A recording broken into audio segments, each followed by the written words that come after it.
اعوذ باللہ من الشیطان اللعین الرجیم بسم اللہ الرحمن الرحیم۔ میں کراچی سے علی احمد عرض کر رہا ہوں آپ کی خدمت میں 7ویں پارے میں کیا چیزیں موجود ہیں اور کن عناوین کے تحت اس پارے میں معلومات فراہم کی گئی ہیں اور ہدایات دی گئی ہیں۔ 7ویں پارے میں 2 سوروں کی آیتیں ہیں۔ سورہ مائدہ کا بقیہ حصہ ہے اور سورہ انعام کا ابتدائی حصہ ہے۔ سورہ مائدہ کے بقیہ حصے میں 3 اہم باتوں کا تذکرہ ہے۔ نمبر 1، حبشہ کے نصارہ کی تعریف کی گئی ہے کہ جب قرآن ان کے سامنے تلاوت کیا جاتا تھا تو اسے سن کر ان کی آنکھوں میں آنسو آ جاتے تھے اور آنکھیں آنسوؤں سے تر ہو جاتی تھیں۔ دوسری بات، ایک رائج معیار کی نفی اور ایک تربیتی نقطہ بیان کیا گیا ہے آیت نمبر 109 میں کہ اکثریت صحیح ہونے کا معیار یہ نہیں ہے کہ انبیاء اور رسولوں کا اللہ تعالیٰ کے مقابلے میں کوئی بات پیش کی جائے اور ان کے مقابلے میں کسی چیز کو لا کر رکھ دیا جائے، یہ آداب کے خلاف ہے۔ اللہ کی طرف سے جو بھی انبیاء اور رسول لے کر پیغام بندوں کے لیے آتے ہیں تو اس کے مقابلے میں کوئی چیز بھی پیش نہیں کی جا سکتی کہ یہ صحیح ہے، یہ صحیح نہیں ہے۔ جو بھی اللہ کی طرف سے پیغام آتا ہے وہ صحیح ہے، اور جو کچھ اللہ کی طرف سے بھیجے ہوئے انبیاء نے کیا وہ سب صحیح ہے۔ اس پہ سوال اٹھانا ہی نہیں چاہیے کہ ایسا کیوں کیا۔ جو کچھ انہوں نے کیا وہ اللہ کی مرضی کے مطابق کیا۔ رسول نے جو کچھ بھی کیا وہ اللہ کی مرضی کے مطابق کیا۔ جو کچھ بھی انہوں نے فرمایا اللہ کے حکم سے فرمایا۔ وما ينطق عن الهوى ان هو الا وحی یوحی۔ سورہ نجم میں آیت ہے کہ وہ اپنی طرف سے بولتے ہی نہیں، جو کچھ بھی وہ بولتے ہیں وہ حکم خدا ہوتا ہے۔ پھر یہ کہ حلال و حرام کے چند مسائل بیان ہوئے ہیں اس پارے میں، اور یہ بتایا گیا ہے کہ رہبانیت یہ ترک دنیا یہ اسلام کی نظر میں قابل تعریف نہیں ہے، اور لغو قسم پر مؤاخذہ نہیں ہے، یعنی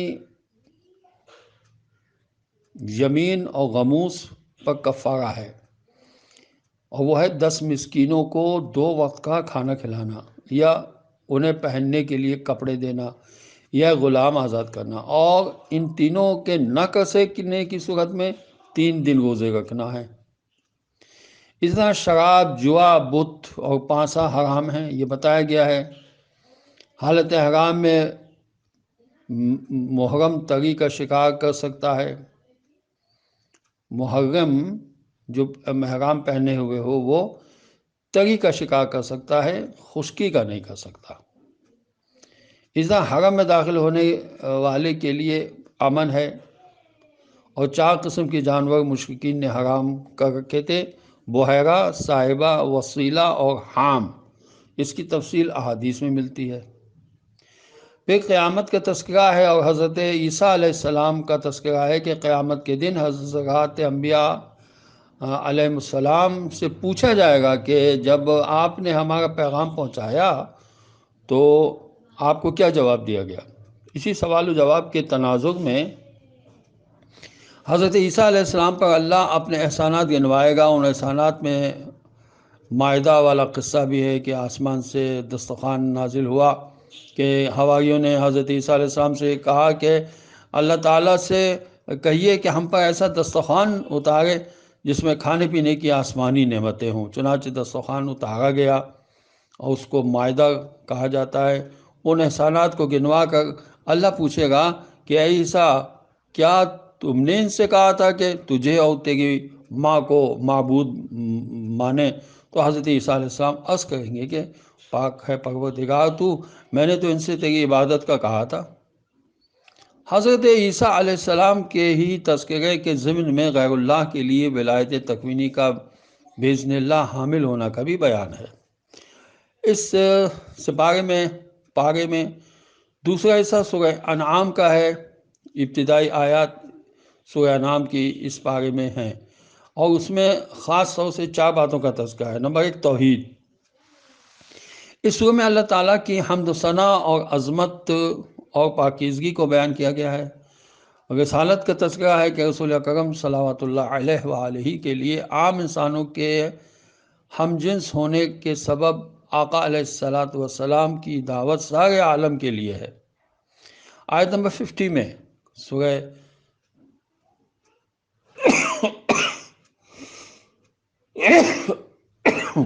معاف کیجیے گا، سورہ انعام کی آیت نمبر 50 میں انبیاء علیہ السلام کے لیے اللہ سے مستقل علم غیب رکھنے کی نفی ہے، جبکہ غیر مستقل طور پر علم غیب کے حامل ہونے کی تائید قرآن کی دیگر آیت میں موجود ہے، جیسے کہ سورہ جن کی آیت نمبر 26 اور 27 میں ہے کہ نبی علیہ السلام کی تسلی کے لیے اللہ تعالیٰ نے 18 انبیاء کرام علیہ السلام کا تذکرہ فرمایا ہے۔ ان کے نام یہ ہیں: نمبر 1 حضرت ابراہیم علیہ السلام، نمبر 2 حضرت اسحاق علیہ السلام، نمبر 3 حضرت یعقوب علیہ السلام، نمبر 4 حضرت نوح علیہ السلام، نمبر 5 حضرت داؤد علیہ السلام، نمبر 6 حضرت سلیمان علیہ السلام، نمبر 7 حضرت ایوب علیہ السلام، نمبر 8 حضرت یوسف علیہ السلام، نمبر 9 حضرت موسیٰ علیہ السلام، نمبر 10 حضرت ہارون علیہ السلام، نمبر 11 حضرت زکریا علیہ السلام، نمبر 12 حضرت یحییٰ علیہ السلام، نمبر 13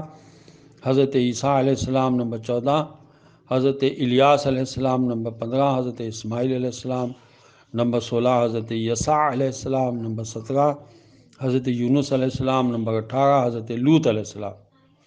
حضرت ابراہیم علیہ السلام کی چچا آزر کو اب کہہ کر اس میں ذکر ہوا ہے کہ کیونکہ اب کے لفظ بچے کے کفیل کے لیے بھی استعمال ہوتے ہیں، یہ خالی صرف باپ کے لیے استعمال نہیں ہوتے، بلکہ بچے کی جو کفالت کرتا ہے اس کو بھی عربی میں اب کہتے ہیں، جبکہ ان کے حقیقی والد کا نام طاغوت تھا، جیسا کہ روایات اور توارث میں آیا ہے۔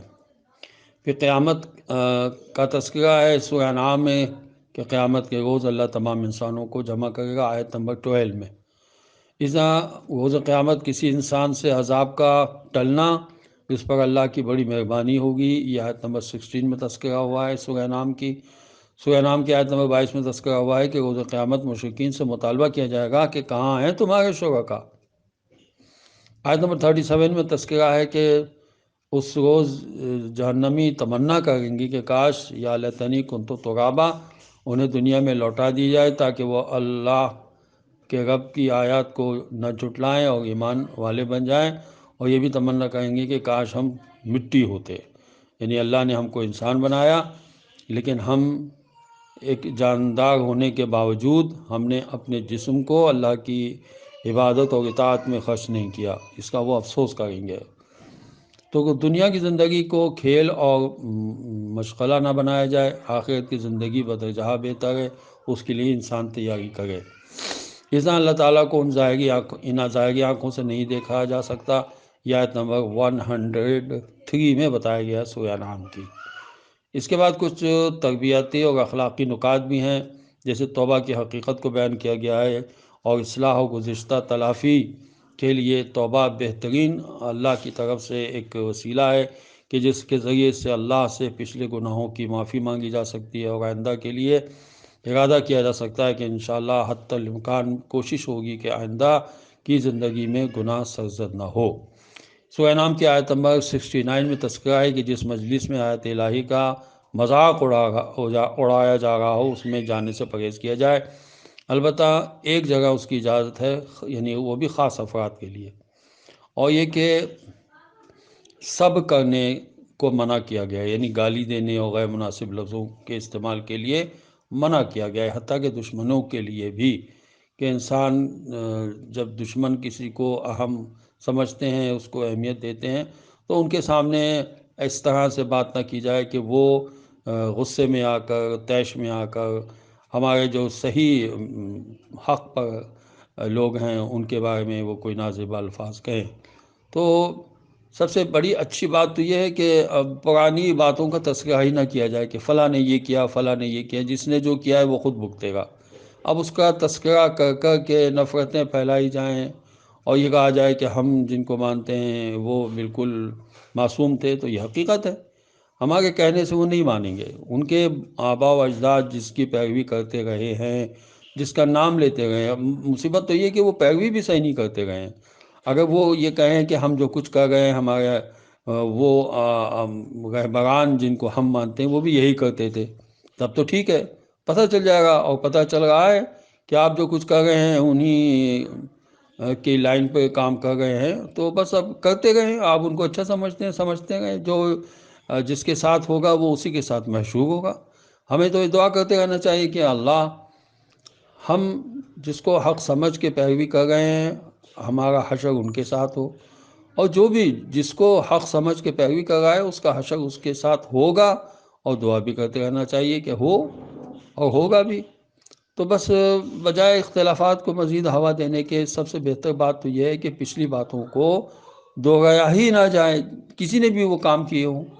اور یہی گھریلو مراحل میں آپ دیکھیں، ازدواجی زندگی میں اگر دیکھیں کہ بیوی صاحبہ بس اگر پچھلی باتوں کو دہراتی رہیں کہ آپ نے یہ کیا، آپ نے وہ کیا، اب اگر شوہر کبھی راہ راست پر آنے کی کوشش بھی کرے کہ چلو میں آئندہ اب یہ کام نہ کروں، تو وہ یہ سن کر سوچے گا کہ بس ٹھیک ہے، کیا تو میں نے کر لیا، بس ٹھیک ہے، اب آئندہ بھی کرتا رہوں گا، جاؤ۔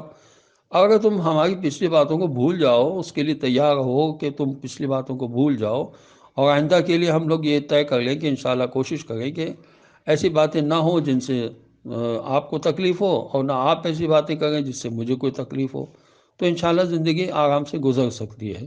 اور بہت سے ایسے گھرانے جنت کا نمونہ ہیں، بن سکتے ہیں، کہ اگر وہاں پہ میاں بیوی ایک دوسرے کی پرانی باتوں کو، پچھلی باتوں کو، ان باتوں کو جن سے ان کو تکلیف پہنچی ہے بھول جائیں، معاف کر دیں، دلی دل میں معاف کر دیں، کہیں بھی نہیں کہ میں نے آپ کو معاف کیا، دلی دل میں پروردگار میں نے ان کو معاف کیا، تو بھی مجھے معاف کر دے، ختم ہو گیا۔